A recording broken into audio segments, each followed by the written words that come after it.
Her name was erased from all chronicles. A 15-year-old pregnant princess, a forbidden love, and a secret so terrible that it could destroy an. When the identity of the father was revealed, the court fell into shock. In this episode, we dive into the dark corridors of 15th to 8th century Europe to uncover the lost story of Princess Leonor, a story that was meant to disappear forever. What forces a royal family to erase their own daughter from history? Who was the mysterious father of her child? A man whose very name made the most powerful people of the kingdom tremble. The palace corridors of 15th to 8th century Europe held secrets darker than any dungeon, and none of them was as chilling as the story of Princess Leonor, whose very existence was destined to be erased from official records to protect a crown built on lies. What you are about to hear is not just a tale of a royal scandal. It is a testimony to how power can corrupt absolutely, how silence can become a weapon deadlier than any sword, and how the life of a young girl was sacrificed on the altar of reputation. This is a story that was meant to vanish forever, buried under centuries of carefully fabricated lies and diplomatic deception. Yet the truth, like water, always finds its way even through the smallest cracks in the foundation of deceit. In the autumn of 1456, ominous rumors spread through the royal court of a mid-sized European kingdom whose name was deliberately omitted from many historical documents. Princess Leonor, barely 15 years old, began to show unmistakable signs that threatened to bring down an entire dynasty. Her laughter, once ringing like a silver bell, became quieter. Her light step, which resembled a dance, turned into cautious slowness. She began avoiding noisy balls and crowded receptions, preferring the solitude of her chambers or quiet walks in the farthest corners of the royal garden, where her pale face hid in the shadows of ancient oaks. At first, her mother, Queen Isabella, blamed it on girlish melancholy, common among young women her age, standing at the threshold of adult life, and an inevitable dynastic marriage. But weeks passed, and the changes in the princess became more obvious. Her dresses, sewn by the best tailors of the kingdom, suddenly became tight at the waist. Morning sickness, which she tried in vain to hide,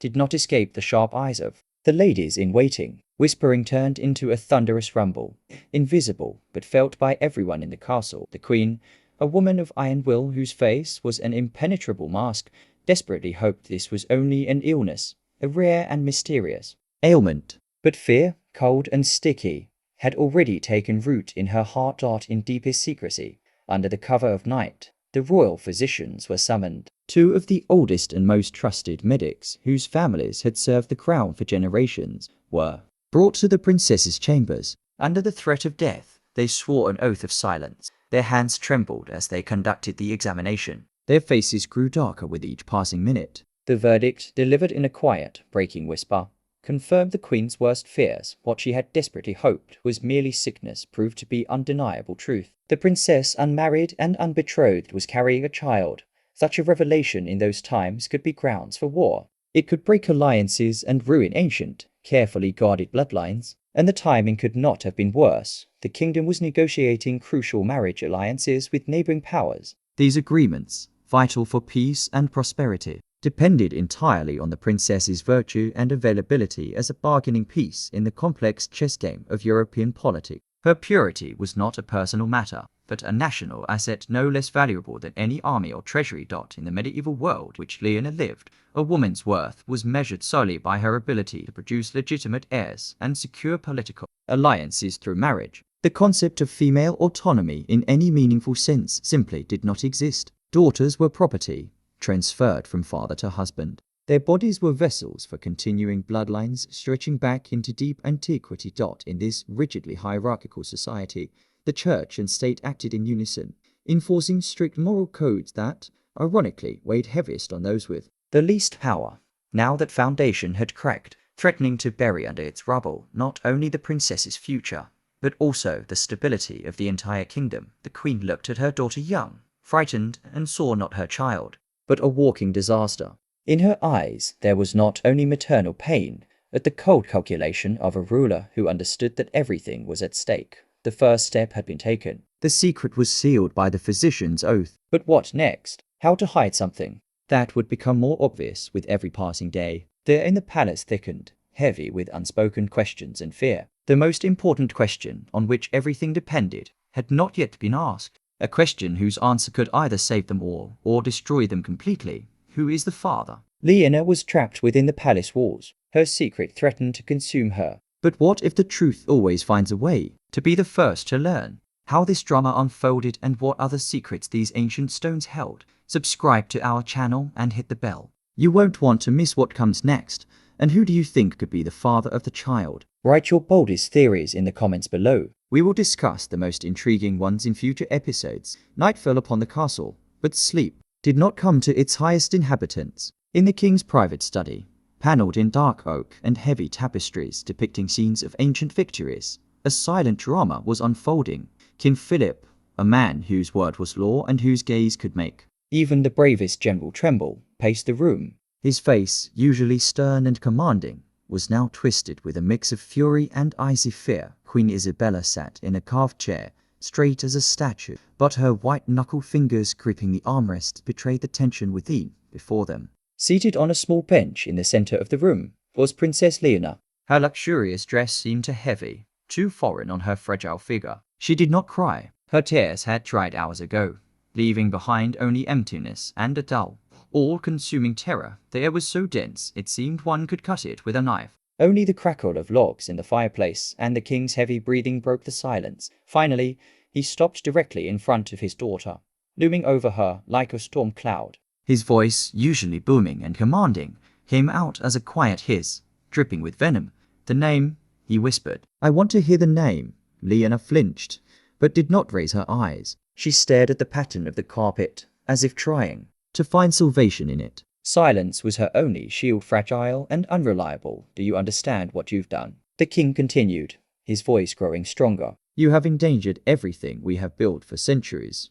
Alliances, peace, the very future of our dynasty. All of it may turn to dust because of your sin." Queen Isabella spoke. Her tone was cold and detached, as if she was speaking not to her daughter, but to a disobedient vassal. "Leonor, understand that this is no longer your personal secret. This is a matter of state. Your answer determines whether we can find a way out of this catastrophe. If it is someone from the court, he will face punishment, and you will go to a convent. If it is a foreigner, it could mean war. We must know." But the princess remained silent. Her lips were pressed into a thin white line. What was forcing her to remain silent? Was it fear for her own life? Or was she protecting someone who meant more to her than her own fate? The interrogation dragged on for hours. Threats were replaced by persuasion, rage by icy contempt. But Leonor remained unyielding. There was something unnatural, desperate in her silence, as if she knew that the truth was so monstrous that speaking it aloud would be equivalent to signing a death sentence. Not only for herself. Meanwhile, outside the royal chambers,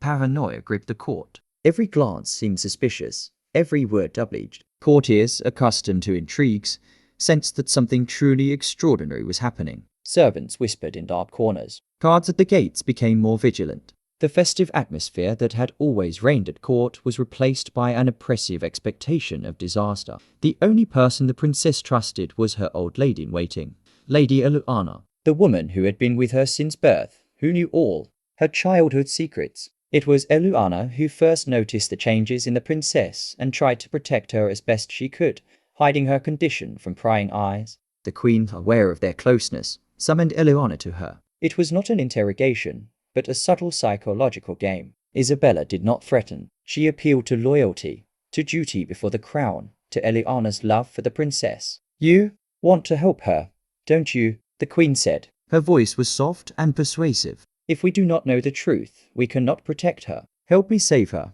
Eluana. Tell me the name."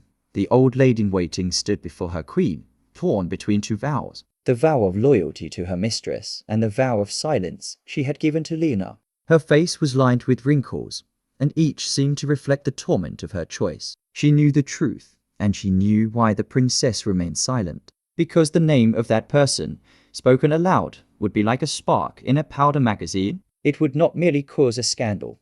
It would blow the kingdom apart from within, destroying the very foundations of power and trust. Eluana understood that the secret she guarded was too great for one old woman, yet she could not reveal it, for the consequences would be unpredictable and terrifying. She only shook her head and whispered, "Your Majesty, I know nothing." "The princess has told me nothing." The lie was obvious, but the queen did not insist. She realized that the fear that sealed the lips of both princess and servant was something greater than fear of punishment. It was horror before something so dreadful that even thinking of it was unbearable.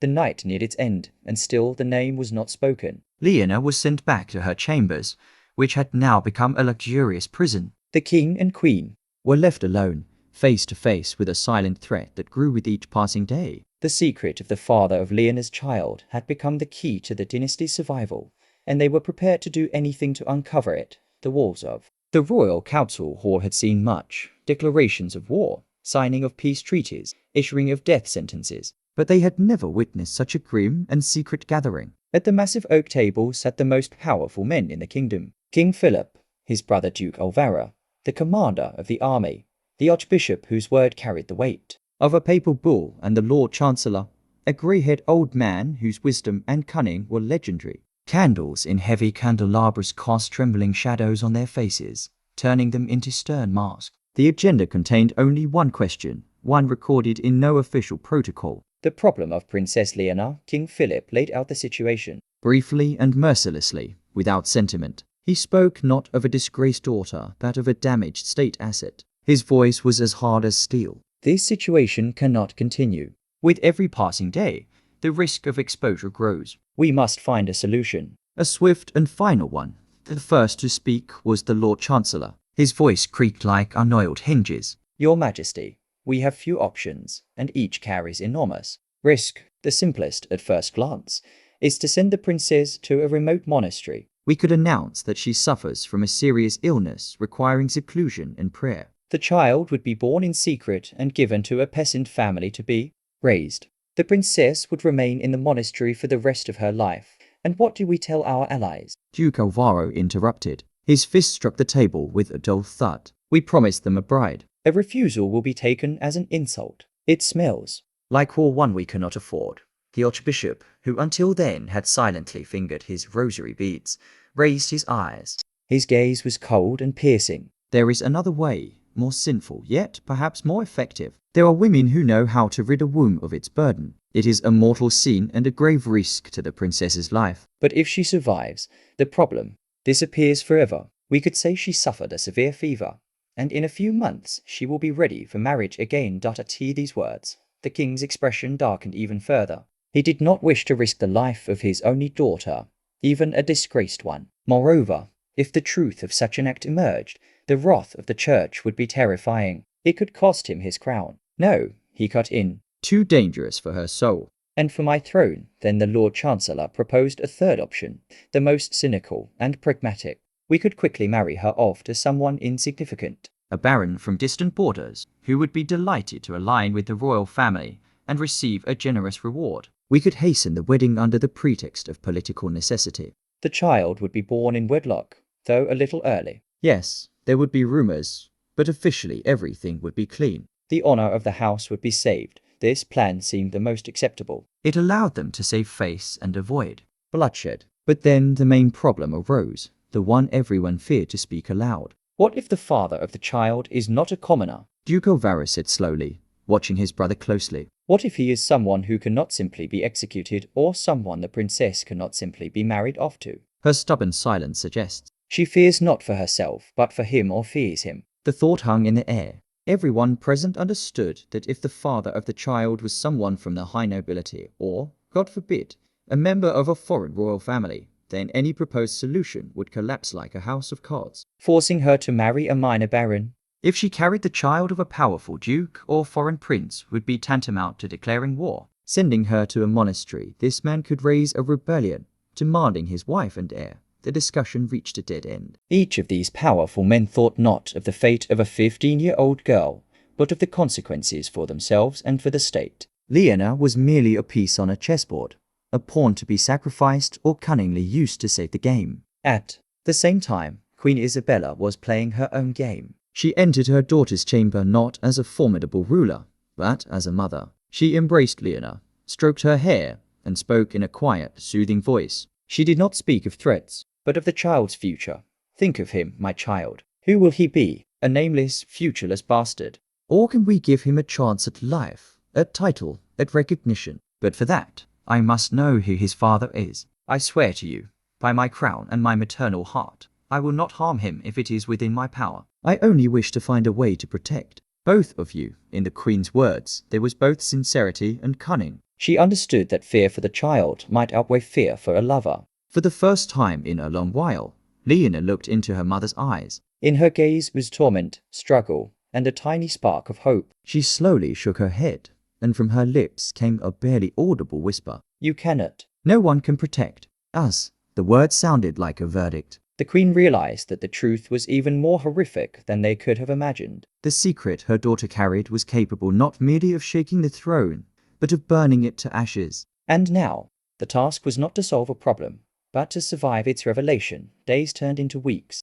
The palace atmosphere became unbearable. Every creak of a door, every rustle beyond the tapestries made people startle. King Philip, worn by sleepless nights and uncertainty, became harsher and more suspicious. He issued secret orders to his personal guard to watch every member of the court, every noble who had ever interacted with the princess. The lists of suspects grew, but no theory explained Leonor's desperate silence. The solution came from an unexpected place. Lady Eleanor, the faithful lady in waiting, could no longer endure the tension. Her old heart ached with pity for her young mistress, who was fading before her eyes, trapped in her golden cage. One night, after another exhausting scene with the king, Leonor fell with a fever. She writhed in delirium, and in that unconscious state her lips whispered the same name, the name that Eleanor had so carefully kept in her heart. Hearing it, the lady in waiting realized she could no longer be complicit in this destructive secret. Risking her own life, she demanded an audience with the queen.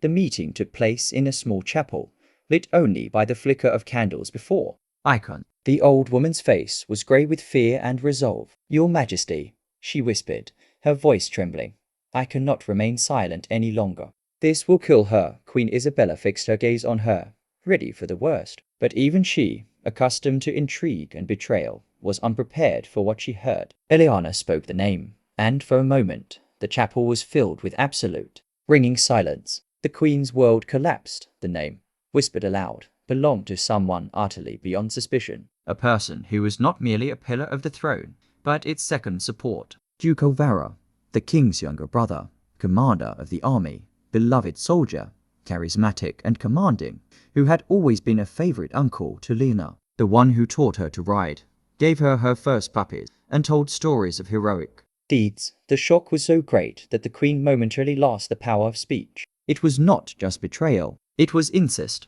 a sin condemned by both God and man. It explained everything. Leonor's desperate silence, her horror, her words that no one could protect them. How could she accuse her father's brother, the second most powerful person in the kingdom? Who would believe her? And what punishment could await someone almost equal to the king? Summoning all her will, the queen immediately went to her husband. King Philip listened in grim silence. His face became a mask of stone, but in his eyes burned a fire of rage, so intense it seemed he could incinerate everything around him. Betrayal by his own brother was a blow from which he could not recover. This was not merely a stain on the family honor. It was a direct challenge to his authority, his blood, his very existence. Duke Alvaro was summoned to the king's study under the pretense of an urgent military council. He entered, confident as always, with a smile on his lips. But the smile slowly faded as he saw his brother's expression and realized the doors behind him had been locked by guards. The king did not beat around the bush. He asked one question. "Is it true?" Alvaro's gaze flicked between the king and queen, and in that moment he understood. He did not deny it. Perhaps deep down, he had always known this day would come. His silence spoke louder than any confession. What happened next remained a secret, hidden behind the thick walls of the royal study. There was no trial, no public accusation. The kingdom could not afford such a scandal. It would have sparked civil war. The next morning, it was announced that Duke Alvaro had tragically died of a heart attack during a night hunt. The official story was impeccable. The Duke was mourned by the entire kingdom and buried with all honors due a hero and a king's brother. No one ever learned the truth about his final conversation with the king. But those few who saw his body before burial whispered about strange bruises on his neck that even a high ceremonial collar could not hide. The kingdom was in shock over the sudden death of its hero. But the real shock, the one worthy of the headline of this story, was experienced by only 3 people within the castle walls. They discovered who the child's father was. And the truth was so monstrous that it had to be buried along with the Duke, but the problem did not disappear. The child product of this forbidden union continued to grow in the princess's womb, and now, with the father identified and eliminated, it remained to decide what to do with this living reminder of the most terrible scandal in the kingdom's history. Eliminating Duke Ovara was only the first step in a ruthless campaign to conceal the truth. King Philip, having survived the initial shock and rage, became a cold, calculating machine. His sole goal was the complete and final erasure of this shame from history. He understood that none of the previously discussed plans, neither the monastery nor the rush marriage, would work. The child to be born was not merely a bastard. He was both the king's nephew and his grandnephew. Royal blood ran in his veins from both sides. This made him a potential threat, a symbol for any future rebellion. Anyone who learned the truth of his parentage could use him as a puppet to seize the throne. Therefore, a decision was made, chilling in its cruelty. Princess Leonor had to disappear, not merely to leave or enter a monastery. She had to cease to exist for the entire world. The plan was devised in the utmost secrecy by the king, queen, and Lord Chancellor. It was devilishly simple and effective. A few weeks after the Duke's death, it was announced that Princess Leonor had fallen ill with the same swift fever that had claimed her uncle's life. The kingdom's best physicians, the very ones who had first confirmed her pregnancy and were bound by oaths of silence, now played their part in this tragic performance. They emerged from her chambers with grim faces, shaking their heads and speaking of a weak pulse and the will of God. The court was plunged into mourning. Those who had recently lamented the Duke now prayed for the young princess's health. No one even considered connecting the two events. To all, it was just another tragedy, a cruel fate haunting the royal family. Leonor, weak and apathetic after the horrors she had endured, did not resist. She became a puppet in her parents' hands. She felt nothing. The world she had known collapsed. The moment she realized she carried the child of a man she had loved and feared simultaneously. And now he was gone, and she understood her own life was drawing to an end. Under the cover of the darkest and moonless night, when the castle slept, the plan was put into motion. Leonor, dressed in a simple traveling gown, was led through a secret passage known only to the king. At the gates awaited a carriage without crests, drawn by black horses. She was accompanied by two silent knights, the king's most loyal men, their faces hidden beneath helmets. The only person allowed to bid her farewell was Lady Eluana. The old chambermaid embraced her charge, handing her a small bundle containing a few personal belongings and a prayer book. Tears ran down her wrinkled cheeks. "May the Lord watch over you, my child," she whispered. These were the last kind words Leonor heard in her former life. The next morning, bells tolled throughout the kingdom in mourning. It was officially announced that Princess Leonor had died. Her body, it was said, had been so disfigured by the illness that the coffin had to be sealed. A lavish funeral took place a few days later. In the cathedral stood an ornate sarcophagus, but inside were only stones to await for the sake of plausibility. The king and queen stood by the coffin with faces full of grief. Their acting was flawless. The dynasty had been saved. Alliance treaties were revised. Now, Leonor's younger sister, barely 12, was offered as a bride. History was rewritten. Princess Leonor's name was methodically erased from official chronicle. Her portraits were removed from galleries. Tapestries depicting her were sent to distant storage. The new generation of courtiers no longer remembered her. She became a ghost, a barely audible whisper, a forgotten legend. Thus, power protected itself at the cost of the life, destiny, and memory of a young girl. They thought they had buried the secret forever, but they forgot that truth, even buried, alive, sometimes finds a way to breathe. The most terrifying stories are those people try to erase. Leonor's story was attempted to be erased, her life turned into a blank page in royal annals. Yet every story deserves to be told. If you too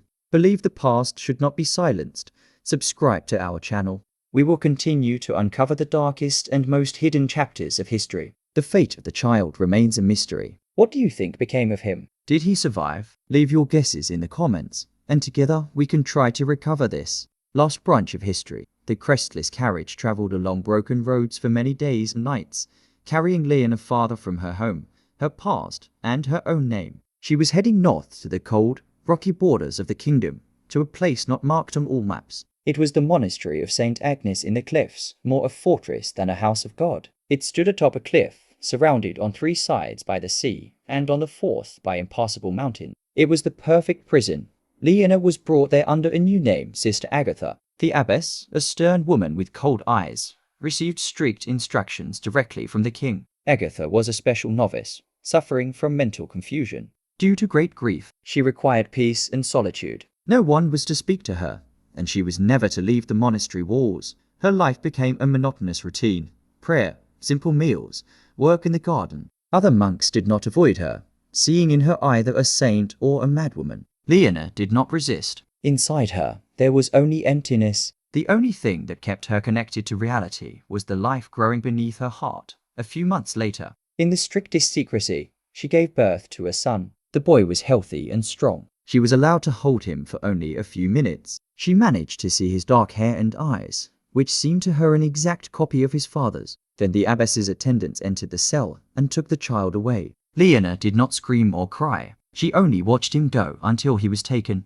Forever. What became of the child? This part of the story remains the most obscure. Several versions exist, based on fragments of rumors and indirect evidence. According to one, he was given to a childless baron's family on a distant border. The same man once considered as a potential husband for Leonor. The boy grew up unaware of his origins and founded a minor noble branch. According to another, darker version, the king could not allow a blood relative, the product of such sin, to live, and the infant was secretly killed immediately after birth. But there is a third, most intriguing theory. It claims that Queen Isabella, in whom maternal and grandmotherly feelings had not entirely died, could not allow her grandson to die. She organized his secret evacuation from the country. He was placed in the care of a wealthy Italian merchant family, where he received an excellent education and eventually became influential and wealthy, never knowing the blood that ran in his veins. Leonor herself lived in the monastery for many more years. She remained the silent Sister Agatha. No one ever learned that behind those walls lived a princess erased from history. She died at the age of 43 and was buried in the monastery's small cemetery under a plain stone cross without a name. It seemed her story had finally vanished into oblivion. But, as we said at the very beginning, the truth always finds a way. Almost 100 years later, during renovations in the old castle, a hidden compartment behind a tapestry in the chambers, once belonging to Lady Eleanor, was discovered. Inside was her personal diary. In meticulous, faded handwriting, the old chambermaid recounted the entire tragedy of Princess Leonor. She wrote not for judgment or descendants, but for herself, to avoid going mad under the weight of the secret she had kept. This diary became the key that opened the door to one of the darkest mysteries of the 15th century. It was never an official document, but it fueled rumors and legend, passed down by word of mouth. The story of Leonor is not just a royal scandal. It is a tragedy about the human cost of power, about how easily a person can be destroyed, their name and destiny erased, to preserve reputation and the stability of the throne. It is a reminder that official history is only the version written by the victors. Real dramas, real lives, and real tragedies are often hidden between the lines in forgotten diaries, yellowed letters, and the whispers of ghosts wandering ancient corridors of power. Princess Leonor was sacrificed, but thanks to the records accidentally preserved, her story, though incomplete, has reached us, breaking through a century of silence and lies.